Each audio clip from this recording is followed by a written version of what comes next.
Welcome back to Chandra Bharati academy. और जैसा कि हमने पहला चैप्टर कंटिन्यू कर रखा है द लिविंग वर्ल्ड, उसी में आज एक टॉपिक है बायनोमियल नॉमेनक्लेचर। ठीक है, आज हम लोग जानेंगे बायनोमियल नॉमेनक्लेचर के बारे में कि बायनोमियल नॉमेनक्लेचर क्या होता है। ठीक है, सबसे पहले मैं टॉपिक का नाम मेंशन कर देता हूँ, बायोनोमियल नॉमेनक्लेचर। ठीक है, बायनोमियल नॉमेनक्लेचर, जैसा कि आप लोग देख रहे होंगे कि ये जो टर्म है बायनोमियल, ठीक है, बाई का मतलब होता है दो, ठीक है, और नॉमियल मतलब होता है क्या, कंपोनेंट्स ऑफ नेम। यानी कि जो बायनोमियल नॉमेनक्लेचर है इसके अंदर क्या किया गया, जो भी लिविंग ऑर्गेनिजम्स हैं, ठीक है, उनका नॉमेनक्लेचर किया गया और उनके नाम में टोटल दो कंपोनेंट्स हो रहे थे। क्या हो रहे थे? टोटल दो कंपोनेंट्स हो रहे थे। जो बायनोमियल नॉमेनक्लेचर का कॉन्सेप्ट था, ठीक है, दिस कॉन्सेप्ट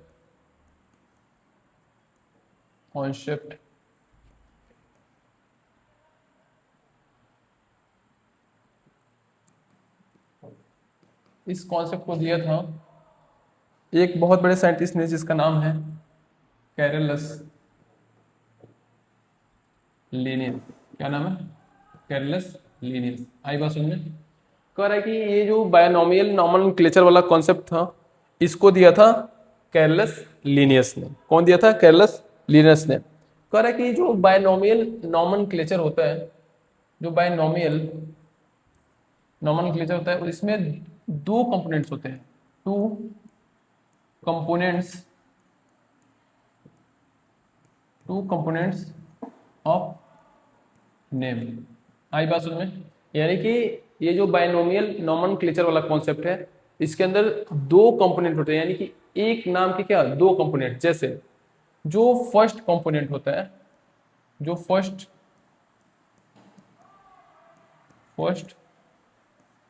कंपोनेंट होता है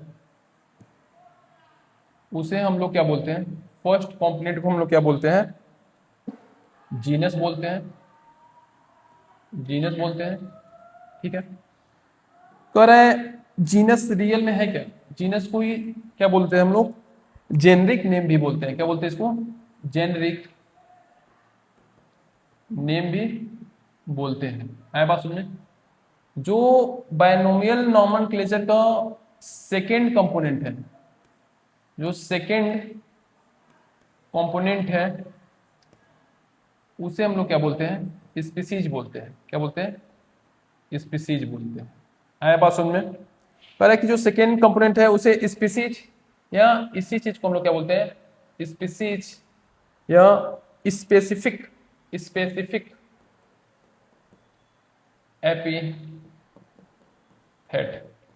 आ रही बात समझ में? कह रहा है कि जो लिविंग ऑर्गेनिजम्स हैं उनका बायनोमियल नॉमेनक्लेचर किया गया, ठीक है। ये कॉन्सेप्ट दिया था कैरलस लीनियस ने, ठीक है। कह रहे जो बायनोमियल नॉमेनक्लेचर होता है उसमें नाम के दो कंपोनेंट्स होते हैं। क्या होते हैं? नाम के दो कंपोनेंट्स होते हैं। और जो पहला कंपोनेंट होता है, पहले कंपोनेंट को हम लोग क्या बोलते हैं? जीनस बोलते हैं, ठीक है। और जो सेकेंड कंपोनेंट होता है उसे हम लोग क्या बोलते हैं? स्पीसीज बोलते हैं। क्या बोलते हैं? स्पीसीज बोलते हैं। जैसा कि कल हमने बताया था कि बायनोमियल नॉमेनक्लेचर या साइंटिफिक नेम देने का नीड क्यों था, लिविंग ऑर्गेनिजम्स को साइंटिफिक नेम क्यों देना पड़ा था, ये हमने कल के क्लास में डिस्कस कर रखा है। लेकिन फिर से मैं रिपीट कर देता हूं कि अर्थ के ऊपर बहुत सारे क्या हैं? लिविंग ऑर्गेनिजम्स हैं और डिफरेंट डिफरेंट तरीके के लिविंग ऑर्गेनिजम्स हैं, ठीक है। तो सबका नाम यानी कि सारे लिविंग ऑर्गेनिजम्स का एक जनरल नेम भी होता है, जैसे लोकल नेम जिसको बोलते हैं। यानी कि कल हमने बताया था कि जो मैंगो होता है, मैंगो को मराठी में आंबा बोलते हैं, ठीक है, हमारे तरफ यानी कि हिंदी में इसको आम बोलते हैं। तो कह रहा है कि नाम को लेके कोई कंफ्यूजन ना हो आइडेंटिफिकेशन में स्पीसीज के, ठीक है, इसके लिए साइंटिफिक नॉमेनक्लेचर करना पड़ा, ठीक है। और कह रहा है साइंटिफिक नॉमेनक्लेचर करने के लिए क्या किया गया, अलग अलग अथॉरिटीज भी बनाई गई। क्या की गई? अलग अलग अथॉरिटी भी बनाई गई। जैसे अगर हम नाम लिखते हैं किसी का, ठीक है, जैसे साइंटिफिक नेम मेंशन कर रहा मैं, जैसे जो जो मैंगो है, मैंगो, ठीक है, क्या है, मैंगो है, इसका जो साइंटिफिक नेम है ये क्या है, मैंगीफेरा, मैंगीफेरा इंडिका। क्या नाम है इसका, मैंगीफेरा इंडिका, ठीक है। लास्ट में नेम के जो इसका आइडेंटिफायर है, ठीक है, उसका नाम भी मेंशन करते हैं। जैसे ध्यान से देखेंगे, ये जो मैंगो है, ठीक है, मैंगो का साइंटिफिक नेम क्या है, मैंगीफेरा इंडिका है। क्या है, मैंगीफेरा इंडिका है। आई बात समझ में। कह रहा है कि जनरली जनरली हम जब हम लोग क्या करते हैं, साइंटिफिक नेम को, ठीक है, साइंटिफिक नेम को आप जब किसी भी सिस्टम के अंदर, ठीक है, जैसे कंप्यूटर्स के अंदर या ऐसे देखेंगे, टाइपिंग में देखेंगे, तो जो साइंटिफिक नेम होते हैं उनको इटैलिक फॉर्म में लिखा जाता है, यानी कि जो फॉन्ट रखा जाता है वो इटैलिक रखा जाता है। आई बात सुनने। और अगर साइंटिफिक नेम को, ठीक है, अगर साइंटिफिक नेम को हम लोग क्या करते हैं, अगर हैंड रिटेन होता है, जैसे अगर साइंटिफिक नेम को हम लोग क्या करते हैं अपने नोट्स में लिखते हैं, ठीक है, तो वहां पे जो साइंटिफिक नेम होता है, ठीक है, उसको रोमन स्क्रिप्ट में ही लिखा जाता है। लेकिन जो जीनस होता है, जैसे मान लीजिए ये हमने बताया ना, ये जो पहला कंपोनेंट है ये क्या है, जीनस है। क्या है ये, जीनस है। और जो सेकेंड कंपोनेंट है वो क्या है, स्पीसीज है। आई बात समझ में। जो सेकेंड कंपोनेंट है वो क्या है, स्पीसीज है। तो कह रहा है कि जीनस का जो नाम लिखते हैं तो उसका जो पहला लेटर होता है उसे हम लोग कैपिटल लिखते हैं। आई बात समझ में। यानी कि जो फर्स्ट लेटर होता है उसको कैपिटल से मेंशन करते हैं, ठीक है, और जो स्पीसीज होता है उसको स्मॉल लेटर से ही लिखते हैं, और स्मॉल लेटर से ही क्या करते हैं, एंड करते हैं। ध्यान से सुनेंगे, मैंने ये बोल रहा है कि जो मैंगो होता है, मैंगो का अगर कोई भी साइंटिफिक नेम लिखे, अगर हाथ से अगर हमको उसको लिखते हैं तो क्या करते हैं, जो जीनस होता है, जीनस का नेम अपर केस यानी कि कैपिटल लेटर से स्टार्ट करते हैं और स्मॉल लेटर पे इंड कर देते हैं। लेकिन जो स्पीसीज होता है, यानी कि जो सेकेंड कंपोनेंट है नाम का, उसको हम लोग लोअर केस से स्टार्ट भी करते हैं और लोअर केस पे खत्म भी कर देते हैं। ठीक है, आई बात सुनने। और फाइनली जो उसका आइडेंटिफायर होता है उसका नाम भी शॉर्ट फॉर्म में लास्ट में मेंशन कर देते हैं। जैसे यहाँ पे नाम मेंशन किया गया यानी कि लेनियस ने, ठीक है, लेनियस ने इसको क्या किया था, आइडेंटिफाई किया था, इसलिए यहाँ पे लिनियस का नाम क्या है, मेंशन्ड है। आ रही बात समझे। कह रहा है कि जब हाथ से हम लोग इस नाम को मेंशन करेंगे या लिखेंगे, ठीक है, राइटिंग में, तो ये जो जीनस होता है और जो स्पीसीज होता है दोनों को अंडरलाइन करना होता है। यानी कि जब हम नोट्स में साइंटिफिक नेम को मेंशन कर रहे हैं तो जो दोनों कंपोनेंट्स हैं, जैसे जीनस है और दूसरा स्पीसीज है, तो दोनों को सेपरेटली यानी कि अलग अलग अंडरलाइन करना होता है। आया बात समझे, जैसे हमने कर रखा है। लेकिन अगर साइंटिफिक नेम को, ठीक है, सिस्टम में देखते हैं या अपने नोटबुक में, सॉरी बुक में देखते हैं, तो वहां पे जो साइंटिफिक नेम होता है उसको इटैलिक फॉर्म में लिख दिया जाता है। किस फॉर्म में, इटैलिक फॉर्म में लिखा जाता है, इटैलिक फॉन्ट में लिख दिया जाता है। आ रहा होगा बात समझ में। कह रहा है कि हमारे अर्थ के ऊपर, इतना बात समझ में आई होगी, हमारे अर्थ के ऊपर मिलियंस ऑफ स्पीसीज है।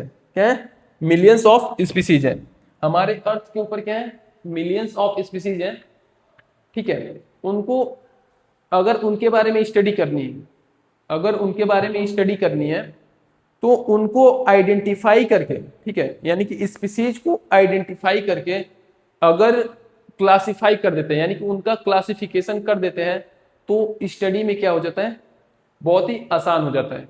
जैसे एग्जाम्पल के लिए आप देखेंगे कि अगर जो एक मेडिसिन शॉप होती है, यानी कि जो मेडिकल स्टोर होता है, जब वहां पे आप लोग जाते हैं तो दवाओं को अलग अलग क्लासिफाई करके मेडिकल स्टोर वाले ने रख रखा है, ठीक है, ताकि जब भी आप जाएं और कोई भी दवा उससे बोले तो उसे तुरंत पता चल जाए कि ये दवा किस कैरेट में या किस रैक में पड़ी होगी। आई बात समझ में। यानी कि ये क्लासिफिकेशन की वजह से क्या है, उसके लिए बहुत आसान है।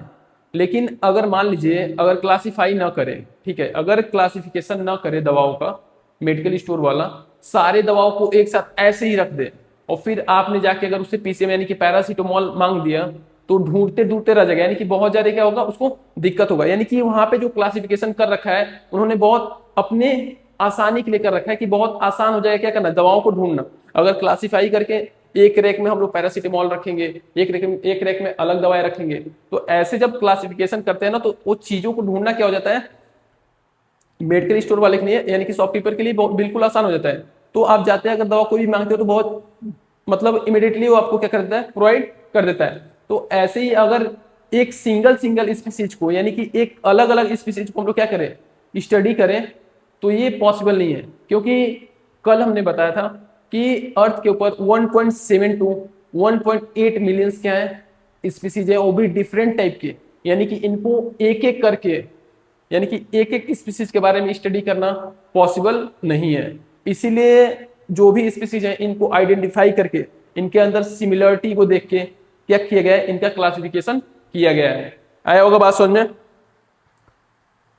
कर है कि इनको अलग अलग कैटेगरी में क्या करेंगे, जो जितने सारे लिविंग ऑर्गेनिजम्स हैं क्या है, जितने सारे लिविंग ऑर्गेनिजम्स हैं यानी कि हमारे अर्थ के ऊपर जो भी लिविंग ऑर्गेनिजम्स हैं इनको क्या करना पड़ेगा, कैटेगराइज करना पड़ेगा। अगर इनको कैटेगराइज करते हैं तो कैटेगराइजेशन या क्लासिफिकेशन से क्या होगा, बहुत ही सिंपल हो जाएगा। क्या करना, इनको स्टडी करना, क्या करना, इनको स्टडी करना। आई बात समझ में। कर है कि अलग अलग कैटेगरी में अगर इनका क्लासिफिकेशन करते हैं तो इन्हीं कैटेगरीज को हम लोग क्या बोलते हैं, इन्हीं कैटेगरी को हम लोग क्या बोल सकते हैं, ग्रुप बोल सकते हैं। क्या बोल सकते हैं, ग्रुप बोल सकते हैं, या इनको रैंक बोल सकते हैं, ठीक है, या इनको क्या बोल सकते हैं, यूनिट बोल सकते हैं। क्या बोल सकते हैं, यूनिट बोल सकते हैं, या इन्हीं को हम लोग क्या बोल सकते हैं, टाक्सा बोल सकते हैं। आ रहा होगा बात समझ में। कह रहा है कि जो भी लिविंग ऑर्गेनिजम्स हैं उनको जब अलग अलग कैटेगरी में कैटेगराइज करेंगे ना तो उन कैटेगरीज को हम लोग ग्रुप, रैंक, यूनिट या टाक्सा बोल सकते हैं। आ रहा होगा समझ में। कह रहा है कि ये जो भी नाम दिख रहे हैं ये रिप्रेजेंट करते हैं किसको, अलग अलग लेवल को। किसको, ये जो भी नेम्स दिख रहे हैं आपको, ठीक है, रिप्रेजेंट करते हैं डिफरेंट लेवल्स को, ठीक है।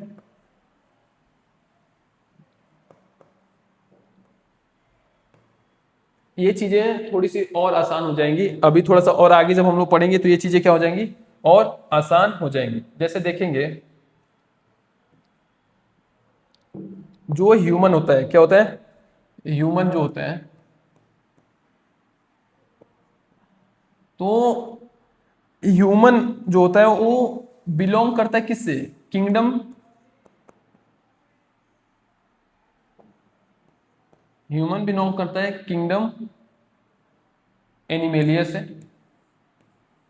एनिमेलिया से, ठीक है।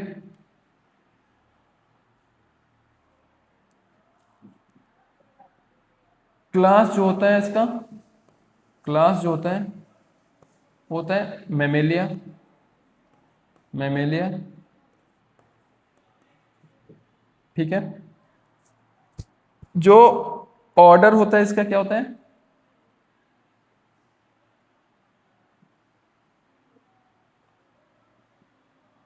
जो ऑर्डर होता है वो क्या होता है, जो ऑर्डर होता है वो क्या होता है, प्राइमेटा होता है। क्या होता है, प्राइमेटा,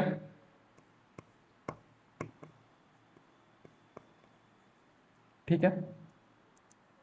देखेंगे ध्यान से कि ये जो भी आपको रैंक दिख रहे हैं, जैसे किंगडम है, क्लास है, ऑर्डर है, इन्हीं को हम लोग क्या बोलते हैं, इन्हीं चीजों को हम लोग ग्रुप बोल सकते हैं। क्या बोल सकते हैं, ग्रुप बोल सकते हैं, या रैंक बोल सकते हैं। क्या बोल सकते हैं, ग्रुप या रैंक या यूनिट या टाक्सा बोल सकते हैं। जैसे ये जो ह्यूमन है, ह्यूमन बिलोंग करता है, ह्यूमन क्या करता है, ह्यूमन जो है बिलोंग करता है किससे? ह्यूमन बिलोंग्स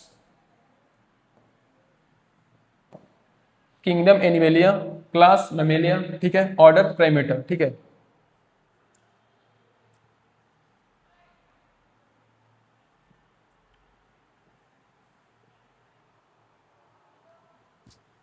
आ रही बात समझ में? आगे देखते हैं। जितने सारे लिविंग ऑर्गेनिजम्स हैं, क्या है? जितने सारे लिविंग ऑर्गेनिजम्स हैं उनको क्लासिफाई करना क्या है? उनको क्लासिफाई करते हैं अलग अलग टाक्सा के अंदर। क्या करते हैं? जितने सारे लिविंग ऑर्गेनिजम्स हैं, all living organisms are classified in different different different different taxa, ठीक है। तो इसी चीज को हम लोग क्या बोलते हैं? All living organisms are classified in different different taxa. इस चीज को हम लोग क्या बोलते हैं? इस चीज को हम लोग क्या बोलते हैं? टैक्सोनॉमी बोलते हैं। क्या बोलते हैं? टैक्सोनॉमी बोलते हैं। इसी चीज को हम लोग क्या बोलते हैं? टैक्सोनॉमी बोलते हैं। आई बात समझ में? कह रहा है कि जब जितने सारे लिविंग ऑर्गेनिजम्स हैं, जब सभी लिविंग ऑर्गेनिजम्स को हम लोग क्या कर दें, अलग अलग टाक्सा के अंदर या अलग अलग रैंक या कैटेगरी के अंदर, ठीक है, जिसको यूनिट भी बोल सकते हैं, उसके अंदर क्लासिफिकेशन करने की हम लोग क्या बोलते हैं? टैक्सोनॉमी बोलते हैं। क्या बोलते हैं इनको? टैक्सोनॉमी बोलते हैं। यानी कि उन लोग को क्लासिफाइड करेंगे अलग अलग कैटेगरी के अंदर और उसके बारे में क्या हम लोग करेंगे? स्टडी करेंगे। जो टैक्सोनॉमी होती है, जो टैक्सोनॉमी होती है, टैक्सोनॉमी दो तरीके की है भाई। टैक्सोनॉमी कितने तरीके की है? दो टाइप्स की होती है टैक्सोनॉमी। टैक्सोनॉमी दो टाइप्स की होती है। जो पहली है वो है मॉडर्न टैक्सोनॉमी। क्या है? Modern taxonomy. जो सेकेंड वाली है वो कन्वेंशनल टैक्सोनॉमी। क्या है? Conventional taxonomy. क्या है? Conventional taxonomy. आ रही है बात समझ में? ध्यान से देखेंगे। कह रहा है कि लिविंग ऑर्गेनिजम्स को अलग अलग कैटेगरी में कैटेगराइज कर देना या टाक्सा में कैटेगराइज कर देना, ठीक है, इसी चीज को कैटेगराइज करके उनके बारे में स्टडी करने को हम लोग क्या बोलते हैं? टैक्सोनॉमी बोलते हैं। क्या बोलते हैं? टैक्सोनॉमी। टैक्सोनॉमी दो तरीके की होती है भाई। टैक्सोनॉमी कितने तरीके की? दो तरीके की। एक जो है ये मॉडर्न टैक्सोनॉमी है, एक जो है कन्वेंशनल टैक्सोनॉमी है। आ रहा होगा बात समझ में? जो सबसे ओल्ड तरीका था, ठीक है, यानी कि जो टैक्सोनॉमी पहले जो फॉलो करते थी वो कौन सी थी? कन्वेंशनल टैक्सोनॉमी थी। कौन सी थी? Conventional taxonomy. कन्वेंशनल टैक्सोनॉमी का जो बेस था क्या था? जो कन्वेंशनल टैक्सोनॉमी का बेस था वो क्या था? Based on conventional taxonomy based on characterization, based on characterization, ठीक है। यानी कि पहले कैटेगरी यानी कि कैरेक्टर्स देखते थे, ठीक है, फिर आइडेंटिफाई करते थे उनको, आइडेंटिफिकेशन, ठीक है, फिर इसको क्या करते थे? क्लासिफाई करते थे, क्लासिफिकेशन। अभी मैं समझा रहा इसको और अच्छे से। क्लासिफिकेशन। और फिर फाइनली इसको क्या करते थे? इसका नॉमन क्लेचर। क्या करते थे? नॉमन क्लेचर। आ रही होगी बात समझ में आप लोग को? जैसे जो एंशियंट यानी कि पुराने टाइम में जो टेक्सोनॉमी थी उसको हम लोग क्या बोलते थे? ये भाई नाम से ही पता चल रहा है, ये मॉडर्न टेक्सोनॉमी है। यानी कि जो अभी जो इस टाइम टेक्सोनॉमी हम लोग फॉलो करते हैं उसको मॉडर्न बोलते हैं, ठीक है। ये जो पुराना था टेक्सोनॉमी, कन्वेंशनल टेक्सोनॉमी, इसमें होता क्या था? कन्वेंशनल टेक्सोनॉमी में, ठीक है, कन्वेंशनल टेक्सोनॉमी के अंदर जैसे मान लीजिए कन्वेंशनल टेक्सोनॉमी में आप कहीं जाते हैं, ठीक है, और वहां पे आपको एक कोई लिविंग ऑर्गेनिज्म यानी कि एक कोई अलग स्पीसीज दिखती है, ठीक है। तो अलग स्पीसीज दिखती है तो सबसे पहले उसके कैरेक्टर के बारे में हम लोग क्या करेंगे? स्टडी करेंगे। सबसे पहले क्या देखेंगे? कैरेक्टर देखेंगे कि उसके अंदर क्या क्या कैरेक्टर है, ठीक है। कैरेक्टर देखने के बाद उसका आइडेंटिफिकेशन करेंगे। आइडेंटिफिकेशन मतलब जो जो कैरेक्टर उसके अंदर दिख रहा है वो बाकी कोई ऐसी स्पीसीज है जिसके अंदर प्रेजेंट है बात सुनने, यानी कि उससे मैच करवाएंगे। क्या उससे ये कुछ कैरेक्टर इसके मैच कर रहे हैं, इस चीज को हम लोग क्या बोलते हैं, आइडेंटिफिकेशन बोलते हैं। आइडेंटिफिकेशन करने के बाद अगर कैरेक्टर्स वगैरह मैच कर रहे हैं, ठीक है, कैरेक्टर्स अगर मैच कर रहे हैं तो जिस स्पीसीज से इस नए वाले स्पीसीज का कैरेक्टर मैच कर रहे हैं उसी के अकॉर्डिंग इसका भी क्या कर देंगे हम लोग, क्लासिफिकेशन कर देंगे। आए बात सुनने, उसी के अकॉर्डिंग क्या कर देंगे, इसका भी क्लासिफिकेशन कर देंगे। ठीक है, क्लासिफिकेशन समझ रहे हैं आप लोग। कह कि फाइनली जब क्लासिफिकेशन करेंगे तो आपको निकल के आएगा, जब जीनस और स्पीसीज लिखेंगे तो वहां से आप लोग का नॉमेनक्लेचर भी क्या हो जाएगा, निकल के आ जाएगा। आ रहा होगा समझ में। मैं ये बोल रहा हूं कि अगर आपको कोई नई स्पीसीज मिलती है तो सबसे पहले उसके कैरेक्टर को स्टडी करते हैं, ठीक है, फिर उसके कैरेक्टर को मैच करवाते हैं ताकि पता चले कि हाँ ये कौन सी स्पीसीज है, ठीक है, किससे इसका कैरेक्टर मैच कर रहा है, ठीक है। फिर उसको क्लासिफाई करते हैं, अलग अलग टैक्सा के अंदर क्या करते हैं, क्लासिफाई करते हैं, फिर उसका फाइनली नॉमेनक्लेचर कर देते हैं। आ रहा होगा समझ में। लेकिन जो मॉडर्न टेक्सोनॉमी है, ठीक है, मॉडर्न टेक्सोनॉमी बेस्ड है, ठीक है, modern taxonomy based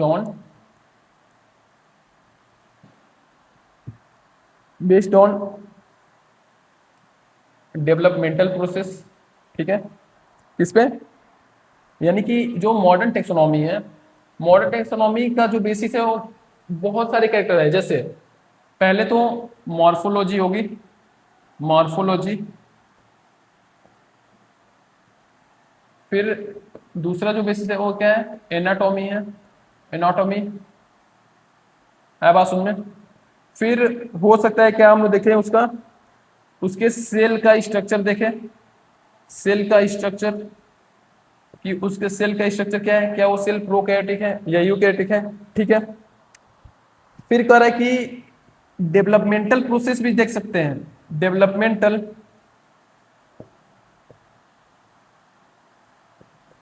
developmental process को भी क्या करेंगे हम लोग, देखेंगे कि ये जो स्पीसीज है वो कैसे कैसे डेवलप कर रही है, ठीक है।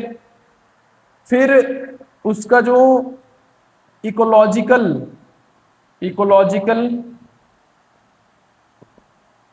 इकोलॉजिकल इंटरेक्शन को भी हम लोग क्या कर सकते हैं, देख सकते हैं। इकोलॉजिकल इंफॉर्मेशन यानी कि उसका हैबिटेट क्या है, ठीक है, किन किन स्पीसीज से वो क्या करती है, इंटरेक्ट करती है, बायोटिक में कौन सी चीजों से इंटरेक्ट करती है, एबायोटिक में कौन सी चीजों से इंटरेक्ट करती है, ठीक है।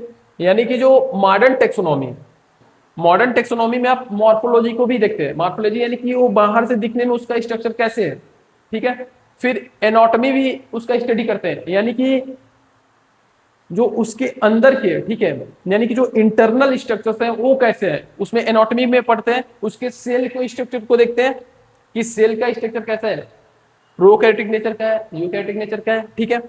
डेवलपमेंटल प्रोसेस को भी देखते हैं, डेवलपमेंटल प्रोसेस को, यानी कि ये कैसे कैसे डेवलप होता है, आई बात समझे, कैसे कैसे इसका डेवलपमेंट होता है। फिर इकोलॉजिकल इंफॉर्मेशन को भी क्या करते हैं हम लोग, इकोलॉजिकल इंफॉर्मेशन को भी क्या करते हैं हम लोग, देखते हैं। आ रहा होगा बात समझ में।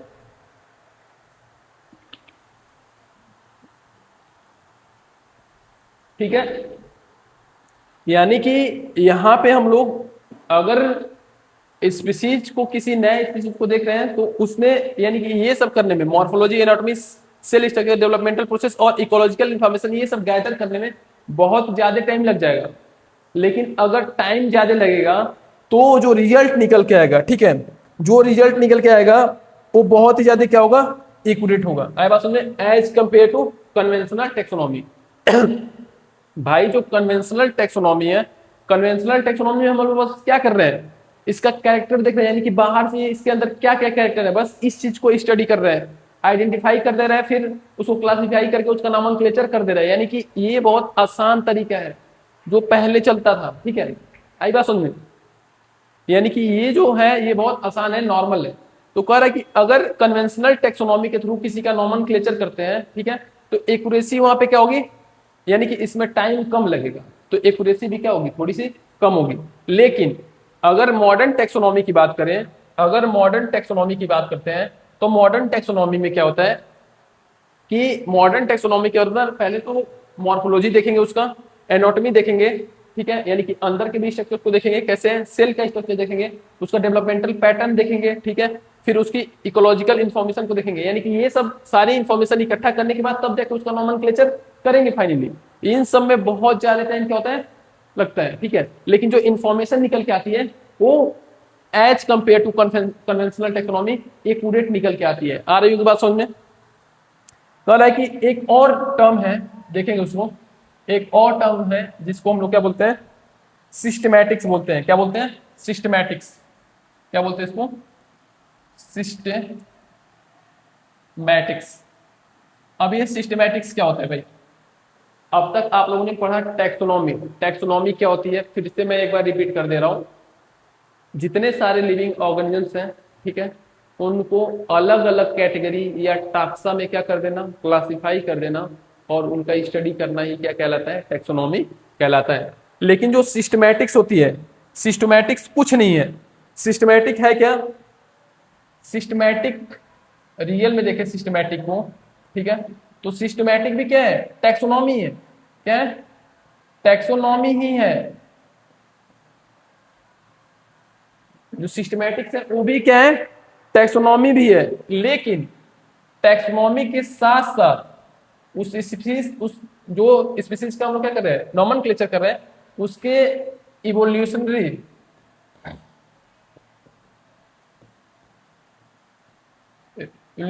हिस्ट्री के बारे में भी क्या करते हैं, पता कर लेते हैं। हिस्ट्री के बारे में भी हम लोग क्या कर सकते हैं, स्टडी कर सकते हैं, ठीक है। इसी चीज को हम लोग क्या बोलते हैं, सिस्टमैटिक्स बोलते हैं। आया बात सुनने? कह रहा है कि टैक्सोनॉमी तो करेंगे लेकिन साथ साथ ये भी पता करेंगे कि ये जो स्पीसीज है, इसके जो क्या बोलते हैं, इसके जो पेरेंट्स थे वो किससे मैच करते होंगे, ठीक है। आई बात समझ में? यानी कि इनके जो पूर्वज होंगे वो कैसे किसके साथ रिलेशन रखते हैं, यानी कि इस चीज की भी क्या करते हैं हम लोग, स्टडी करते हैं। आया बात समझ में? कह रहा है कि जो सिस्टमैटिक होता है, सिस्टमैटिक ये जो टर्म है ना, सिस्टमैटिक टर्म, कह रहा है कि ये जो सिस्टमैटिक टर्म है, ठीक है, इसका मतलब ही होता है, सिस्टमैटिक मीन्स ही होता है क्या, अरेंजमेंट। क्या होता है? अरेंजमेंट।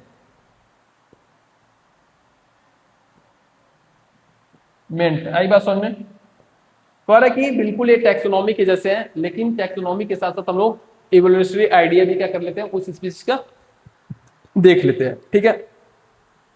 जो सिस्टमैटिक है, जब अगर इसको हम लोग क्या करते हैं, सिस्टमैटिक का कंपैरिजन करें, ठीक है, बात करें सिस्टमैटिक का, सिस्टमैटिक का और टैक्सोनॉमी का, तो ये जो है सिस्टमैटिक, ये एज कंपेयर टू टैक्सोनॉमी क्या है, बड़ी ब्रांच है, ठीक है। क्या है? बड़ी ब्रांच है भाई। टैक्सोनॉमी में हम लोग क्या कर रहे थे, उसके इवोल्यूशन के बारे में नहीं स्टडी कर रहे थे। टैक्सोनॉमी में बस हम लोग क्या करते थे, उसका क्लासिफिकेशन, आइडेंटिफिकेशन और ये सब करने के बाद उसका नॉमेनक्लेचर कर देते थे, यही सब क्या करते, स्टडी करते थे, तो उसको हम लोग क्या बोलते थे, टैक्सोनॉमी बोल रहे थे।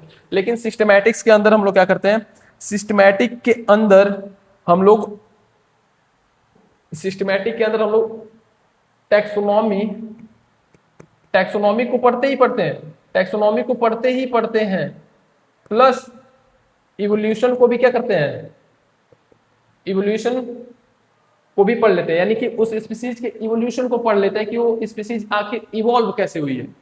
आई बात समझे?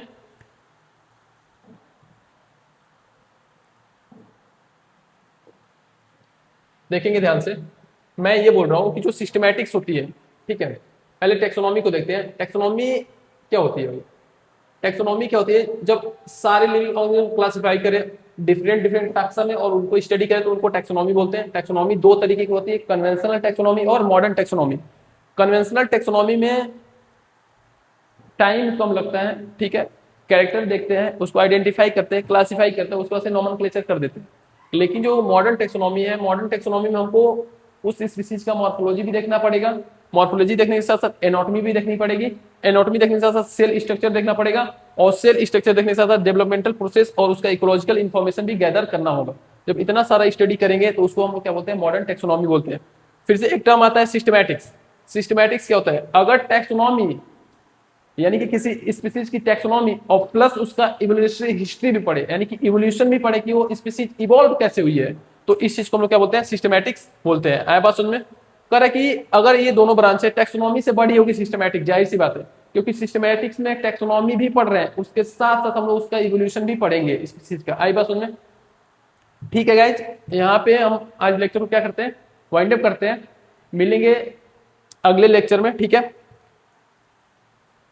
अगर ये चीजें यानी कि ये जो टॉपिक है अगर आपको हेल्पफुल लगा हो तो वीडियो को लाइक करें, ठीक है, अपने फ्रेंड्स के साथ शेयर करें ताकि उन्हें भी फायदा हो पाए, और पढ़ते रहिए, ठीक है, प्रिपेयर करते रहिए। आई बात समझ में? Thank you.